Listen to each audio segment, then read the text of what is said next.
Continuando com a nossa série de entrevistas, o Projeto Mulheres nas Ciências Florestais recebe hoje Luísa Lima, engenheira florestal e assessora de políticas públicas do Greenpeace. Bom dia, Luísa, é um prazer recebê-la. Assim, agradecendo, novamente a sua presença e dizendo que para nós é uma novidade, porque a gente ainda não conversou com ninguém do Greenpeace e assim, a gente fica um pouco curioso também para saber dos trabalhos que estão sendo realizados aqui no Brasil, na área florestal. Então, essa sua área de atuação também de políticas públicas é uma coisa que às vezes fica um pouco distante da vida das pessoas, principalmente dos estudantes, e é interessante também ter essas trocas para divulgar mais os trabalhos e as áreas de atuação desse pessoal que está aí estudando nas áreas florestais. Então, eu quero iniciar pedindo para você contar a sua trajetória, como que foi, assim, a sua experiência até chegar hoje na sua posição. Tá bom. Bom, eu estudei engenharia florestal em Piracicaba, na Exalc, o campus da USP, de lá. Me formei em 2010 e já estando em Manaus, eu fui para lá para fazer o meu último semestre, lá a gente tem essa que a gente chama de estágio profissionalizante, residência, e fiquei 2 anos lá, atuando numa organização da sociedade civil também, chamava Fundação Amazônia Sustentável, e onde eu tive bastante contato inicial ali com comunidades tradicionais, povos ribeirinhos, então foi um universo bastante rico para mim, de crescimento, enquanto pessoa, enquanto profissional também. Eu sou natural de São Paulo, capital, então, assim, foi todo uma abertura de mundo muito grande. Só ir para Piracicaba já foi conviver com os agricolões lá também, e depois ir conviver com os amazônidas, Então, foi bastante interessante.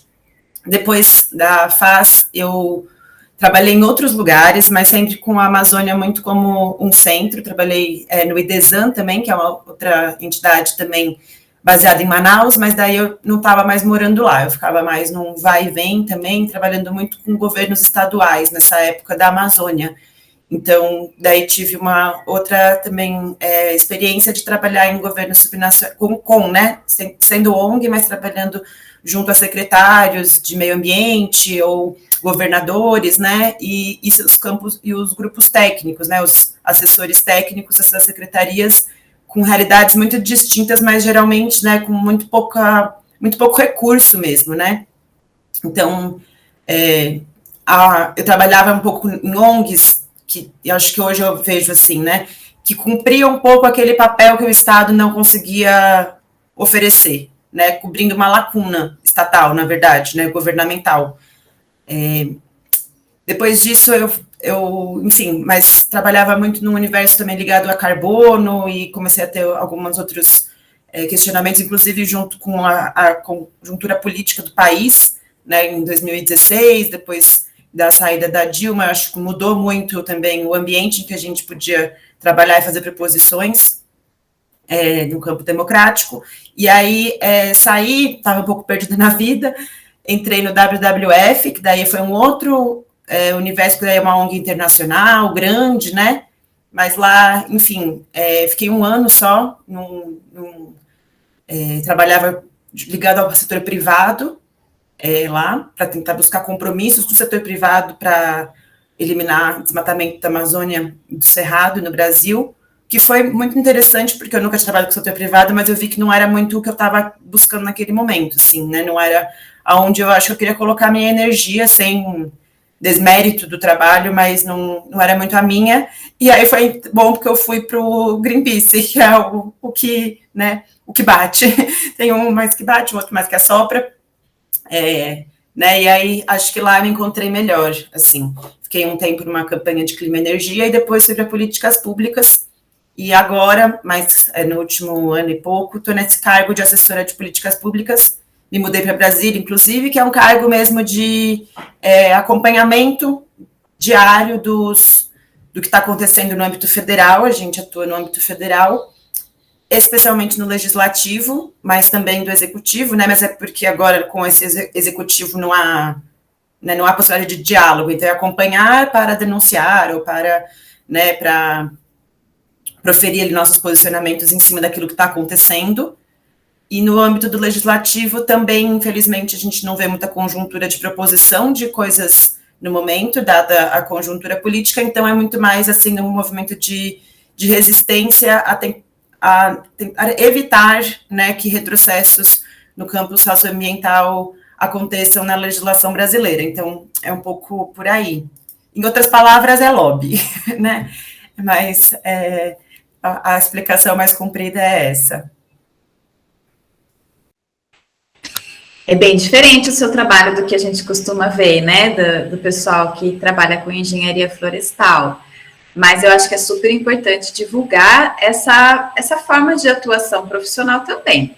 Então, você citou que você não se sentiu tão confortável em atuar dentro do setor privado. Conta pra gente o que você sentiu que foi tão diferente, porque eu acho que é uma das coisas iniciais que uma pessoa que está estudando tem que pensar, né? Onde que ela se adequa melhor, onde que ela se adapta melhor, porque é uma relação de trabalho, e que eu também já tive experiências assim, que eu fui, né, percebendo que, não, eu não sirvo para trabalhar com isso. Então, compartilha com a gente a sua experiência. Tá, eu não trabalhei diretamente no setor privado, né, eu trabalhava no WWF, mas era num projeto que era em colaboração com o setor privado. Então, tive um pouco dessa vivência ali de fazer essa mesa de negociação com eles. E eu vejo, assim, por um lado, que eu acho que para quem está, então, assistindo, né, e pensando no que fazer, é um setor poderoso, né? É um setor que, de fato, se comprometido, ele tem capacidade de implementar mudanças que vão gerar benefícios para a sociedade e para o meio ambiente, porque, afinal, são eles quem utilizam, né, os meios os recursos naturais, né, eles que, enfim, podem desmatar ou não desmatar, né, e tem muito poder, há de se dizer, né, o setor do agronegócio, por exemplo, muito poder de lobby mesmo, né, de influenciar e numa constante tentativa eles têm, né, de tentativa de flexibilizar a legislação para seu próprio prazer, seu próprio benefício, enquanto, ao mesmo tempo, eles veem que a sustentabilidade, né, essa palavra que ficou muito famosa, já virou uma parte crucial dos seus negócios. Então, eles tentam incorporar isso de forma a manter a sua imagem reputacional, né, e poder seguir com os seus negócios. Mas aonde, para mim, é meu ponto de crítica, assim, que eu acho que foi onde não bateu muito bem, é que eu acho que há muita morosidade e eles apresentam muitos entraves para a implementação para a modificação do seu meio de produção, que para mim acho que já não são mais justificáveis. A gente já tem tecnologia disponível, a gente já tem os caminhos, né, que são dados pela ciência, pela sociedade civil, né? Então, assim, não basta mais nada a não ser, de fato, a motivação interna deles para fazer essas mudanças, e eu vejo que ainda há bastante resistência, só há mudanças quando, de fato, os seus lucros podem ser afetados por isso, e aí eles vão fazer as mudanças ali, mas ainda assim com resistência, né, ou com a busca de outras soluções. Então, foi um pouco por aí, assim, né? Então, por isso que eu falei que eu fiquei mais confortável no lugar em que aponta mais os problemas do que necessariamente ajuda, né? Porque daí várias organizações, assim como eu trabalhei em organizações que atuavam junto com os governos, né, auxiliando os governos na implementação, na formulação de políticas, né, também tem essas entidades que trabalham junto ao setor privado buscando justamente essas soluções, né, tecnológicas ou de manejo, enfim, né, de rastreamento das suas cadeias, né, e ali foi onde eu, pessoalmente, não me encaixei muito, mas é isso, assim, é um campo fértil também, de trabalho, de estudo, de trabalhar com esse setor, porque, de fato, é um setor relevante, né, ele é o grande responsável, o setor do agronegócio, por exemplo, pelas emissões, né, que acontecem no Brasil, que são ligadas ao desmatamento e uso da terra, à agricultura, então, há também questões sociais, né, ligadas desde denúncias de trabalho escravo, a, né, violência contra povos. Então, enfim, melhorar este setor é crucial. Eu acho que daí cabe a cada um se conhecendo, e conhecendo os universos, para entender onde que melhor lhe cabe naquele momento, né? Sem também prejuízo de modificar depois, né? Isso não, eu tido essa experiência, essa percepção, quando eu tive essa vivência, não significa que eu vá, né, nunca ir para o outro lado, né? Enfim, eu acho que tudo é bem mutável. Então, acho que para quem está aí, eu acho que é legal experimentar, né? E conhecer, até para falar mal, se quiser. É bom sempre conhecer as coisas antes. Sim, tem que se dar o direito de experimentar, né? E se não der certo, não tem problema, a gente vai para outro, tenta de novo. Então, Luísa, conta pra gente também se na sua trajetória, tanto acadêmica quanto profissional, você alguma vez se viu numa situação em que a questão do gênero foi relevante? Eu acho que foi interessante, né? Porque depois que eu recebi o convite, eu passei até alguns meses atrás, a refletir mais, assim, né? Acho que no campo agrário, assim, né, como um todo, de fato é impossível dissociar as duas coisas, né? Acho que ser mulher neste ambiente de trabalho é uma parte, tá presente, assim, sempre na nossa vida, né? Isso eu acho que eu posso dizer. Na universidade, eu acho que eu não senti, até quando eu fiz engenharia florestal, a minha turma era 50% homens, 50% mulher, já estava mudando, né? Porque turmas anteriores havia muito mais homens, né? A universidade que a gente estudou, né? A Cláudia também, era um universo muito mais masculino, né? Em agronomia ainda era.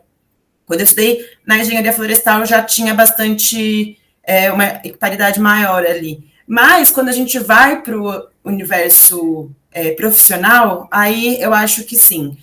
Em toda viagem de campo que você vai fazer, ser mulher é um elemento, porque tem que pensar aonde está indo, com quem está indo. Então, dependendo de onde for, não dá para ir uma mulher sozinha, né? Por segurança, né? Física mesmo, e emocional, né? Então, a gente passa por esse tempo todo, e eu acho que isso, inclusive, são elementos determinantes na escolha de muitos candidatos ainda, esses candidatos que vão, né, aplicar para vagas que exigem um trabalho de campo, de ir em propriedade ou ir em comunidades, né, ou estar ali na estrada, nos beiradões, assim. Acho que tem muitos lugares que ainda vão optar por homens por uma questão de segurança. Ou, se for escolher por uma mulher, sabendo que vai precisar garantir ali um suporte maior, né? Ou não fazer isso, mas que daí seria de uma incrível irresponsabilidade, né? Então, acho que nesse aspecto, que é talvez o mais óbvio que surge à mente das pessoas, sim. Mas eu acho que em qualquer outro espaço que eu passei também, o gênero influencia, inclusive, onde eu estou agora, né? Que é junto né, nesse mundo do governamental, assim, né? Acho que ainda há muito machismo em todos esses campos. Quando eu trabalhava... lembrei de um caso, até quando eu trabalhava no IDESAN, que eu trabalhava junto com os governos estaduais, né? Eu era coordenadora de uma força-tarefa, que chamava, né? Pelos governadores para o clima e florestas, coordenadora do Brasil, né? E aí, quando eu estava saindo, ia entrar uma outra pessoa, eu estava conversando com uma pessoa, um funcionário, né, de um governo, não vou entrar, né, nos nomes, não, nem nada, mas... E aí eu falei, a gente está terminando a seleção, já dá para a pessoa que vai entrar no meu lugar, estamos animados, tal. E aí ele falou, e ela é bonita? E aí eu falei, oi? Assim, né? Quê? Acho que isso não tem relevância, né? Assim, você está sendo machista?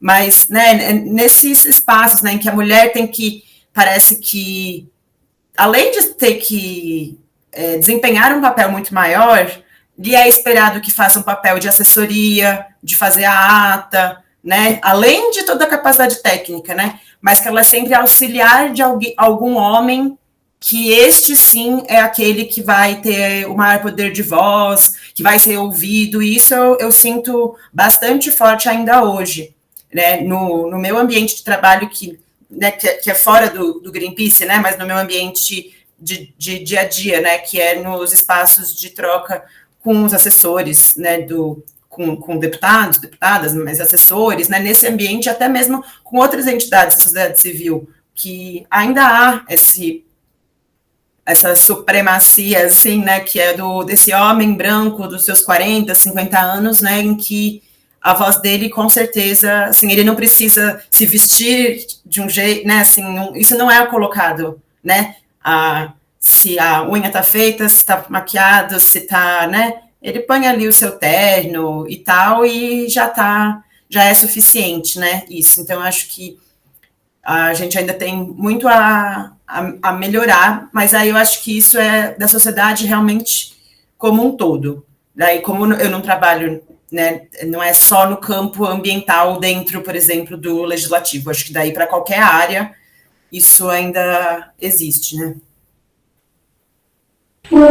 Esse negócio de que mulher tem que ficar anotando é desde a graduação, né? Você vai para trabalho de campus, eu era a única menina nos grupos, e era sempre eu que tinha que ficar anotando, era uma briga, eu lembro que eu brigava por causa disso, porque eu não queria ficar só anotando, eu queria também medir o diâmetro, eu queria também medir a altura, e assim, eu queria inclusive abrir a picada, né, e eu lembro que chegava a ser cômico, porque os meus amigos, eles tentavam, na verdade, na cabeça deles, eles estavam querendo me proteger ali no campo, né? Eles estavam querendo me dar um conforto, uma proteção, e eu não quero ser diferente de vocês, eu quero fazer a mesma coisa.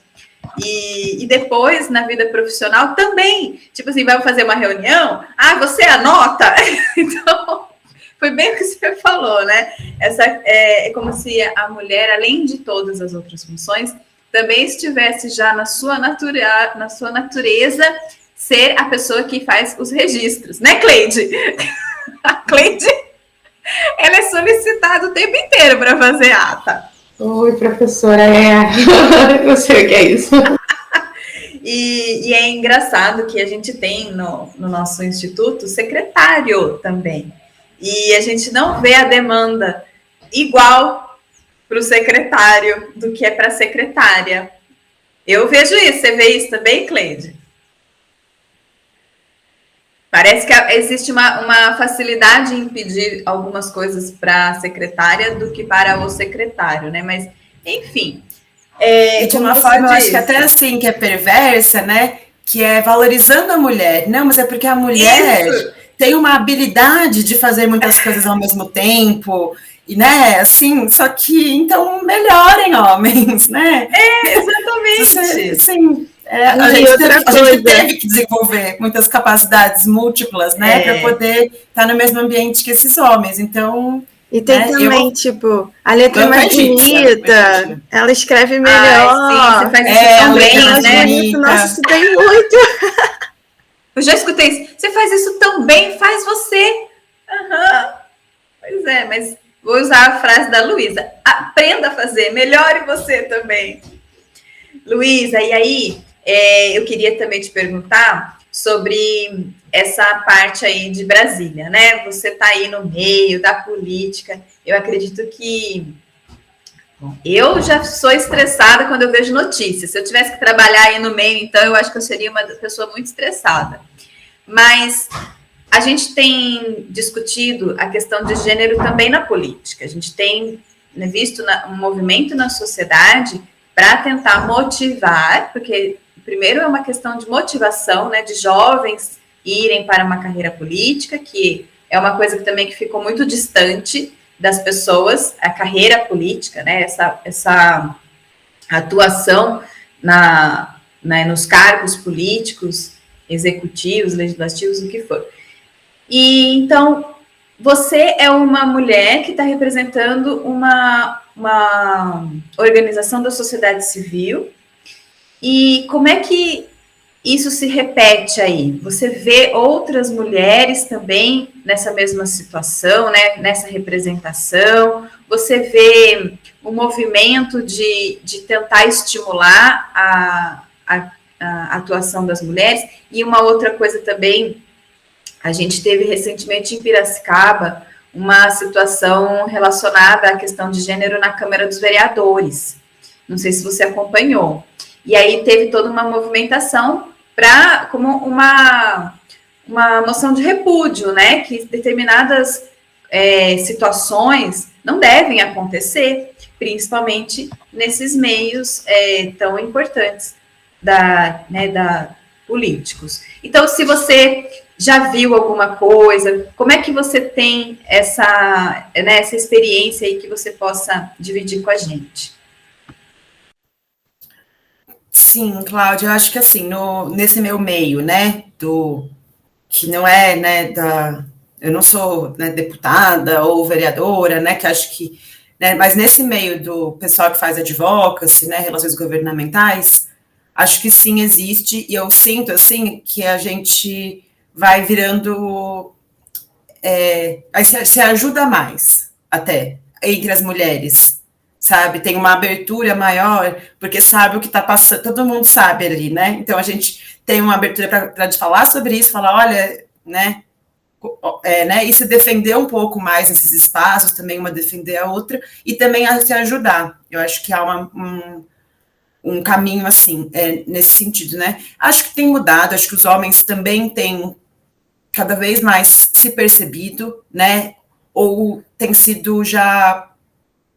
Assim, é vergonhoso, né, por exemplo, você fazer um painel, um debate, né, assim, e não ter nenhuma mulher na mesa, né, isso acho que já inclusive vem os homens também prestam atenção já, para não ter isso, né, acho que ainda temos aí caminho, mas assim, já está mais, eu acho, espero, né, que pelo menos no nosso campo, assim, né, mais do campo mais progressista, né, no campo conservador, acho que, não sei, acho que ainda não sei se isso é tão latente, mas acho que até lá também tem, né, tem essas mulheres que vêm trabalhando a questão do machismo institucional. Eu acho que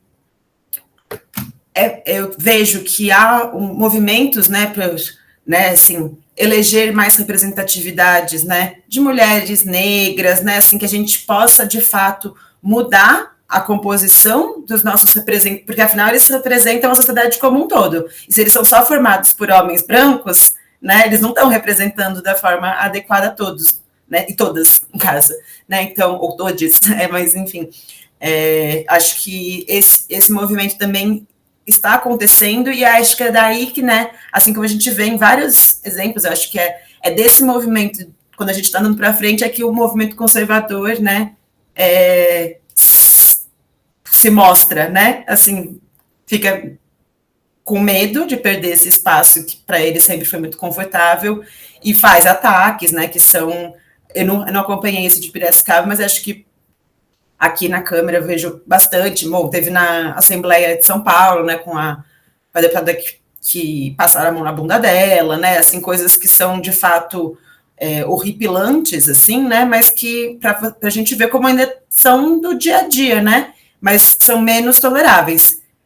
Pelo menos num senso, eu acho, já vem, assim, não passa ileso na sociedade, passa ileso ainda na decisão, porque, afinal, o deputado que passou a mão na bunda da deputada, a punição dele foi bastante branda, né? Então, eu acho que a gente ainda tem muito mesmo a seguir denunciando e trazendo e, né, não permitindo mais esse tipo de comportamento.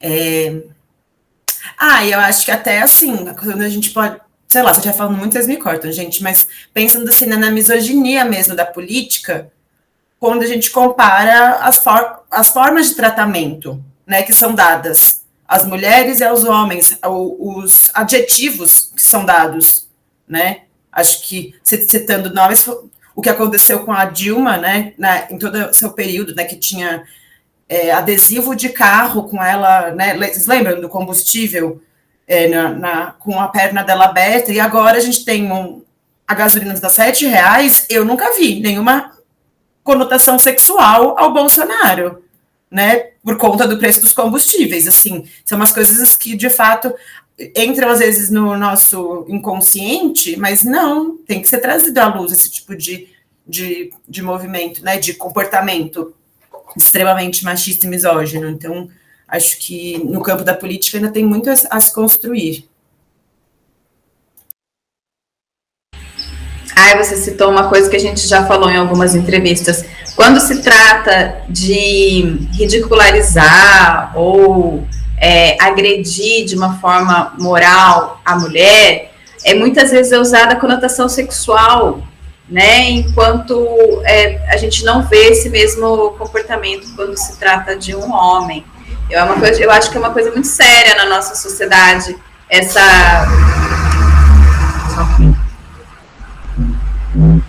essa liberdade que as pessoas têm de falar da vida sexual alheia, né? Como se fosse algo natural, tranquilo, entendeu? A gente pode ficar falando dessa forma. E eu acho isso tão deselegante, inclusive, né? Além da questão que está por trás, né, de valores, eu acredito que também é uma questão muito deselegante, de muita falta de educação. Mas num meio em que a maioria é homem, esses não tem essa mesma percepção, né? E eu acho que pode ser também resquício lá da forma como a gente é educado, né? A menina não pode falar palavrão, a menina tem que se comportar, tem que sentar sempre de perninha fechada, enquanto os meninos podem falar palavrão, né? Os meninos podem sentar de qualquer jeito, porque para eles é dada uma liberdade de expressão diferente do que é para nós. Mas eu falo palavrão, tá? Porque eu tive uma orientadora que me ensinou que palavrão é terapia, então eu falo mesmo. E aí, Luísa, a gente quer saber de você quais são as suas dificuldades, né? Aquelas que você hoje tem que enfrentar, as suas dificuldades hoje para a sua atuação profissional. Enquanto, assim, com foco no gênero? Isso, ou geral, como você quiser expor. Certo. Bom, eu acho que daí também faz parte da minha trajetória, né? Assim, eu estou num cargo, ocupando essa posição, né? Tenho essas atribuições há não muito tempo, foi acho que no meio do ano passado, e eu comecei na pandemia. Então, é diferente, né? Assim, essa semana eu consegui ir lá na Câmara pegar meu crachá para começar a ir presencialmente, né? Então, acho que vai mudar muito o meu trabalho, mas acho que eu sou, de fato, vista, né? E, de fato, sou inexperiente, né? Ou pouco experiente nessa função, então tenho essa dificuldade, mas que, na verdade, né, eu não vejo comigo mesma com maus olhos, é simplesmente o momento que eu estou vivendo, né, de aprendizado, que bom que eu estou aprendendo, mas acho que o fato de eu ser mulher e, sei lá, acho que eu ainda posso me chamar de jovem, com 34 anos, nem sou mais assim, né, tão jovenzinha, mas nesse ambiente, sim, né, acho que há ainda, né, assim, esse demérito, assim, né, de beleza, até eu estou há pouco tempo nesse cargo, nessa função, né? Estou aprendendo sobre o regimento, né? E toda a parte interna ali da Câmara dos Deputados, mas eu tenho outras experiências. Às vezes, né, quando eu estou falando, também eu estou falando em nome da organização que eu represento. Não estou falando só por mim, né? Então, eu sinto que ainda eu sinto mesmo, assim, no meu dia a dia, dificuldade de ser ouvida. E quando às vezes você vai ver logo depois, um homem mais velho fala exatamente a mesma coisa que eu falei. E aí é aceito, né? É bem recebido. Eu acho que talvez seja essa a minha principal crítica, assim. Eu acho que também, para mim, vai ser um pouco desafiador essa questão de vestimenta. Porque eu acho que pesa mais. Eu sei que eu vou ter que me ter lá para ir, porque precisa ir arrumadinha, né? Mas ter ter que ter esse elemento no meu cotidiano, sabe, que acho que é diferente também do homem, que vai passar mais calor, realmente, né? Mas, assim, a mulher pode usar saia, por exemplo, né? Que até acho que a gente até poderia debater isso, assim, né? De, tipo, a mulher pode usar uma saia curta, mostrando seu corpo, o homem não, enfim, né? Salto alto, fica bonito, mas, assim, de ter que usar esse tipo de roupa para ser respeitada no ambiente profissional, né? Ou ter que estar ali adequada, né? Com sei lá, maquiada, né? E podem falar da minha unha e tem que prestar atenção se, né, vai destoar. Eu acho isso também bastante desconfortável. Vou fazer, assim, porque, enfim, né? Mas tentando sempre colocar um pouquinho, ainda bem que é ONG, né? Você pode ajustar o seu estilo, mas assim, eu acho que é um ambiente que nisso ainda também tem bastante machismo envolvido. E qual a sua maior motivação? Todos os dias, assim, que você acorda para trabalhar, qual a sua maior motivação? Gente, nesse governo tá difícil ter, assim, motivação, né? Porque é só pedrada. Mas eu acho que a minha motivação é, de fato, um pouco as mudanças que eu acredito que a gente seja capaz de promover, né? Não, na verdade, minha motivação vem de uma coisa dentro de mim, que é de não me conformar. Eu não me conformo que a nossa sociedade tenha tamanha desigualdade social. Não me conformo que a gente possa viver uma sociedade que tem gente morrendo de fome quando tem gente bilionário, sabe? E que a gente também tem um tamanho de desrespeito pelos povos tradicionais, pelas comunidades. Não acho que a gente tenha que... Porque parece que é normal, né? A gente se acostuma. O Brasil é assim mesmo. Não acho que tenha que ser assim. Então, eu acho que essa é um pouco a minha motivação, assim, de tentar sempre lutar para transformar o Brasil e o mundo, né, num mundo que eu acredite ser mais justo, né, e em que todos possam viver, né, respeitando seus modos de vida, suas vontades, né, seus pensamentos, assim. Então, acho que é um pouco por aí. Parece muito, né, assim, um discurso bonito, mas acho que de fato, assim, né, mas não é descolado do que eu penso mesmo, assim, acho que é por aí. E é bom você expor, assim, a sua forma de pensar, porque eu acredito que tem muita gente que tem essa coisa dentro de si também, sabe? E às vezes não vê como que pode estar atuando na sociedade em prol, né, de fazer esses seus desejos ficarem um pouco mais reais. E, Luísa, você teve alguém que te inspira? Sim, você tem alguém na sua vida que inspira você? Ai, que difícil. Daí com essas perguntas, né, assim, tem que... eu acho que tem muitas pessoas, assim, eu não vou talvez conseguir citar os melhores nomes mesmo, sabe? Mas eu acho que de inspiração, eu acho que muitas mulheres, assim, de luta, eu acho que eu colocaria num campo mais geral, em vez de citar pessoas, mas até começa a surgir, assim, nomes na cabeça, mas eu acho que para não ficar também, assim, restrita, eu acho que me inspiram realmente os povos indígenas me inspiram, que estão há mais de 500 anos realmente em resistência, sabe? E sem descanso, assim, né? Quando vem que a situação piora, eles ganham mais força para seguir e seguem sorrindo, né? Seguem cantando, seguem dançando. Acho que talvez seja uma grande inspiração, assim como tantas essas mulheres que não desistem, né? As mulheres que conseguem batalhar, né? Que trabalham, cuidam das suas casas, que foram, inclusive, né, muitas vezes abandonadas pelos maridos e que, né, tem que viver uma complexidade tão grande na sua vida, e seguem, né? E seguem com muita bravura, assim, e muitas vezes com alegria, muitas vezes não, mas, enfim, né? Acho que vai por aí, vai. Que bom. Bom, antes de pedir a última fala para você, vou abrir para o pessoal, se alguém quer fazer alguma pergunta. Alessandro, Carol, Carol. Carol levantou a mãozinha. Eu quero, mas a Carol pode ir no telefone. Oi, Luísa. Olha, eu gostaria de agradecer pela sua participação aqui no projeto. Eu gostei muito das suas palavras, assim. Eu confesso que eu não gosto muito, assim, de política, entendeu? Então, mas assim, eu gostei muito de ouvir a sua fala, eu até fiquei aqui bastante comovida e pelo amor que você tem, pelo que você faz, sabe?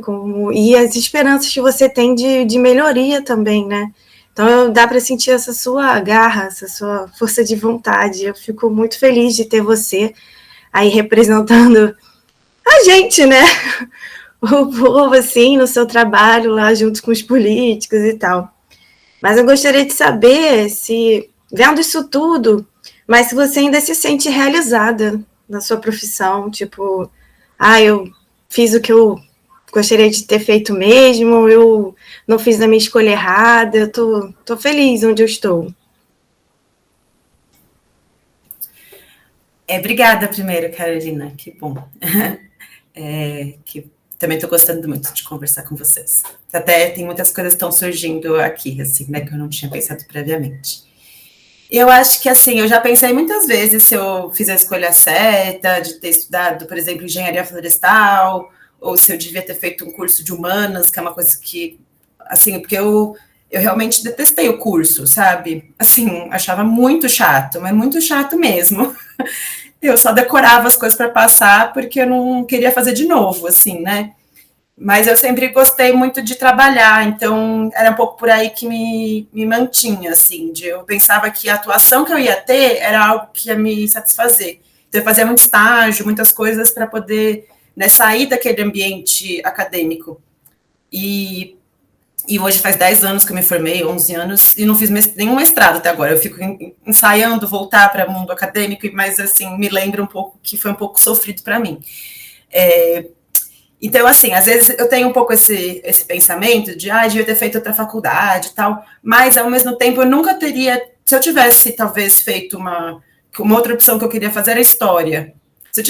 Eu vejo assim, se eu tivesse feito história, talvez lá em São Paulo, eu não ia nunca ter tido a trajetória que eu tive, que é a minha trajetória, né, assim, e que, enfim, podendo ser, né, enfim, simplesmente a que eu tive e me levou a muitos e muitos mesmo, uma abertura de mundo que talvez estudar a história não me levaria, né, e sim a vivência prática de conhecer a história através do presente, ou enfim, né, de ver, né, a realidade do Brasilzão aí e entender muito daí, né, e aí talvez resgatar a história e tentar pensar numa possibilidade de futuro, assim. Então, eu acho que não me arrependo, enfim, por isso. Se eu me sinto realizada, né? A pergunta, na verdade, era essa, né, Carolina? Desculpa. Não sei te dizer, sabia? Para ser bem sincera, acho que uma completa realização, não sei se a gente atinge um dia, né? Mas talvez, assim, acho que eu acho que eu estou onde eu gostaria de estar neste momento. Talvez isso seja suficiente, né? Apesar de ver muito, assim, no dia a dia, não consegui muitas vezes, né? Minha motivação está bem baixa, né? Ou sinto dificuldades ali, fico pensando, nossa, mas será que esse é o dia a dia que eu quero ter, assim, né, e tal? Às vezes eu me questiono mesmo, agora que eu estou numa posição nova, né, ainda estou conhecendo, mas eu acho que, dadas as circunstâncias, assim, mais gerais, né, do momento que a gente vive no Brasil e no mundo, assim, eu me sinto feliz de poder estar onde eu estou. Eu acho que é porque você tem esse desejo de conseguir mais, né? Então, tá nova ainda. O não se sentir ainda, né, como a Cleide, plenamente realizada nas férias, né? Então, eu acho que é porque você ainda tem muita coisa dentro de você para fazer ainda. Que bom que a gente tem pessoas assim. Alessandro.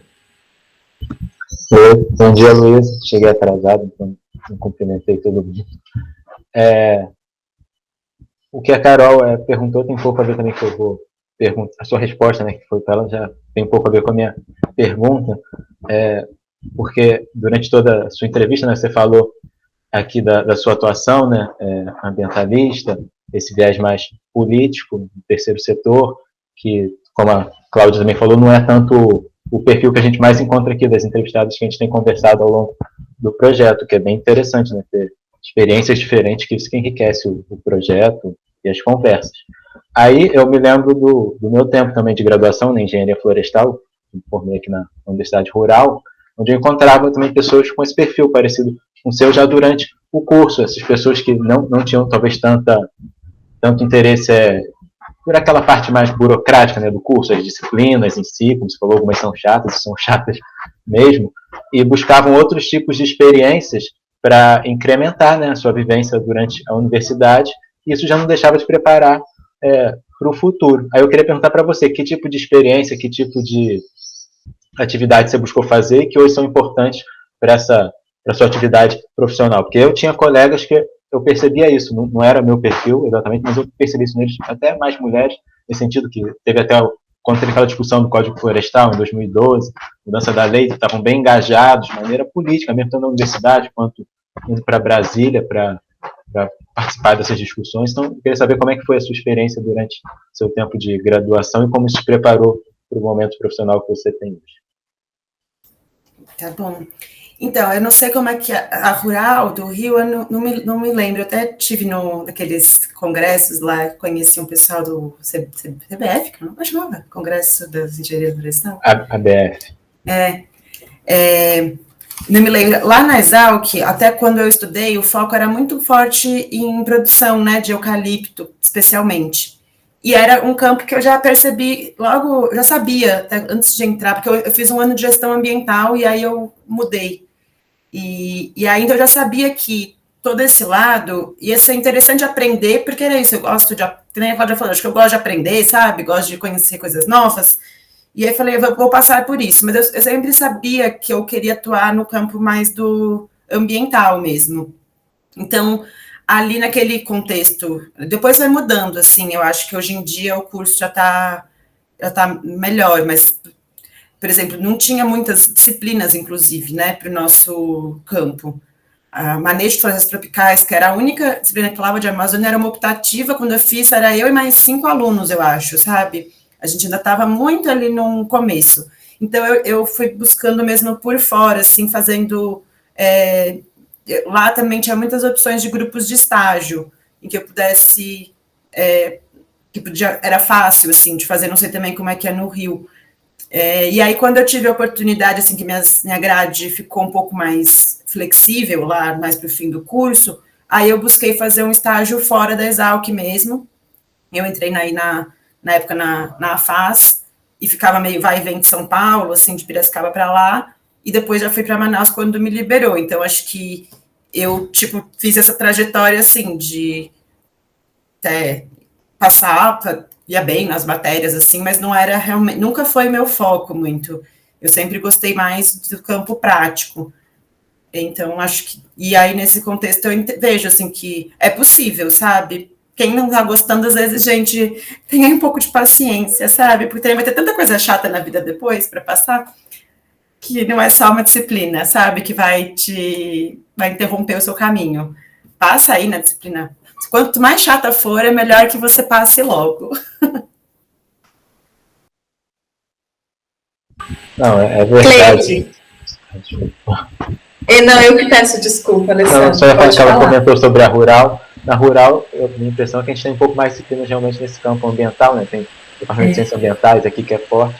Então, tem essa impressão que o nosso egresso daqui, ele sai às vezes mais generalista, assim, então mais preparado para coisas diferentes dentro dessa área da engenharia florestal. Compensação nessa área de silvicultura mesmo, de eucalipto, não é o mesmo preparo que a gente vai ver naquelas universidades mais cursos mais antigos, né, alguns mais fortes, como aí em Piracicaba, o UFV, Lavras.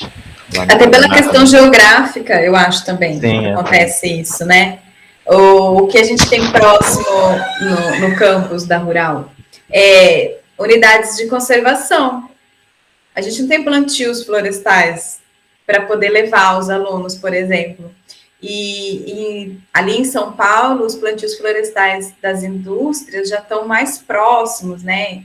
Então, Piracicaba tem indústria para papeleira. Aí já fica até mais fácil, inclusive, de trazer essas experiências para os alunos. É uma coisa. Desculpa. Não, é uma reivindicação que eu faço sempre, que a Rural ela precisa melhorar essa ponte com as indústrias, porque realmente a gente forma alunos para o mundo, né? Não para o Rio de Janeiro. Um ponto que eu esqueci de falar, que acho que contempla também a pergunta do Alessandro e da Carolina, que acho que é um arrependimento meu, e eu acho que é um caminho também para quem está na universidade, que eu me arrependo um pouco de não ter me engajado mais no movimento estudantil na época. Acho que eu ia um pouco, mas assim, fui em alguns congressos, mas eu acabei, acho que eu devia ter me soltada, acho que eu me senti um pouco intimidada, para ser sincera, assim, nesse ambiente, que eu via que as pessoas eram muito mais engajadas já nas coisas, e aí eu acho que esse é um ponto, assim, que eu acho que eu me arrependo e que eu acho que, para quem está na universidade, vale se engajar. Se tiver interesse, né? Óbvio. Cleide, você quer perguntar alguma coisa? Não, professora, não quero não. Eu só gostaria realmente de agradecer a presença da Luísa. Parabéns, Luísa, pela a sua trajetória de vida, né? Aí a sua colocação, a sua posição. E muito obrigada pelas palavras, tá? Foi um prazer. Obrigada e parabéns a vocês também, né, pela existência de todo esse projeto, por exemplo, né, da gente estar aqui tendo a oportunidade de debater esse tema. Fiquei bem feliz. Parabéns. Luísa, você está com a gente, assim, finalizando uma etapa do projeto, é a última entrevista que a gente faz esse ano. Aí a gente está com muito material para processar e para poder divulgar para as pessoas, porque as entrevistas são riquíssimas. E então, para finalizar, e já deixando aqui assim meus agradecimentos super sinceros para você, e também uma grande admiração pelo seu trabalho, eu queria te pedir para você deixar uma mensagem para o pessoal que está começando agora, né, engenharia florestal, que ainda está conhecendo o que é, e até porque a gente está com um aluno que está fazendo há 1 ano o curso totalmente à distância, que nunca nem pisaram no campus ainda. Então, eu acho que é importantíssimo para eles terem essas mensagens chegando. Tá bom. Ai, pessoal, eu acho que a minha principal mensagem, assim, é de que tenham calma, até quando a crise bater, sabe? Porque eu me questionei muitas vezes, eu mudei de emprego muitas vezes, eu tive muitas dúvidas do que eu queria fazer, e durante o curso e depois, assim, mas acho que não tenham medo acho que a principal forma, talvez, de passar por essas crises, talvez venham, talvez não, tomara que não para vocês, né, eu tive muitas, de fato estar aberto a poder conhecer e mudar, se não tiver também contente, assim, né, acho que eu, dentro de mim, apesar de ter dúvidas, eu sentia que eu queria me formar, que eu queria terminar, e que eu queria trabalhar nessa área, mas também, se não for, não é, gente, tá tudo bem, mas eu acho que mantenham-se abertos, porque às vezes a gente, né, quando fica fechado aquela, ai, não estou gostando, ou ai, tá difícil, a gente perde a oportunidade de conhecer e de se encantar por outras coisas que estão acontecendo ali ao nosso redor. E eu acho que a universidade, minha opinião, assim, a graduação é mesmo uma grande apresentação, né, de um universo que depois você vai desbravar, né, para o campo que você quiser, sabendo ali a quem recorrer, quem entende desse assunto, né, uma apresentação de assuntos para a gente poder se conhecer, né, e conhecer um campo todo, mas que ele não se resume ali, né, aí é só o começo de muita coisa. E para quem está online, assim, tá ruim, né, gente, mas vai passar. A universidade presencialmente é bem mais divertido. É verdade, Luísa. Né? Para poder beber cerveja, curtir. A integração, né? Eu acho que falta muito. Sim, que para mim foi um ponto fundamental também, de ter vivido, né, intensamente a universidade por estar fora da minha cidade, morando em república, né, enfim, acho que trouxe muita alegria e crescimento. Sim. Eu vejo isso entre os alunos, sabe? O quanto eles estão ficando distantes uns dos outros. Não está criando vínculo, porque eles não se encontram, não tem aquela coisa de vem cá, vamos ficar juntos, vamos conversar. Mas vai passar, vai passar. A gente já está com previsão de no ano que vem estarmos presencialmente. Então, eu acho que para esse pessoal vai ser uma grande alegria. Então, Luísa, a gente fica por aqui. Quero, assim, deixar aberta a nossa conexão, nosso contato, para outras vezes você participar também com a gente, tá bom? Tá ótimo. Muito obrigada. Muito obrigada. Tchau, gente. Tchau, tchau, gente. Bom dia, tchau. Tchau.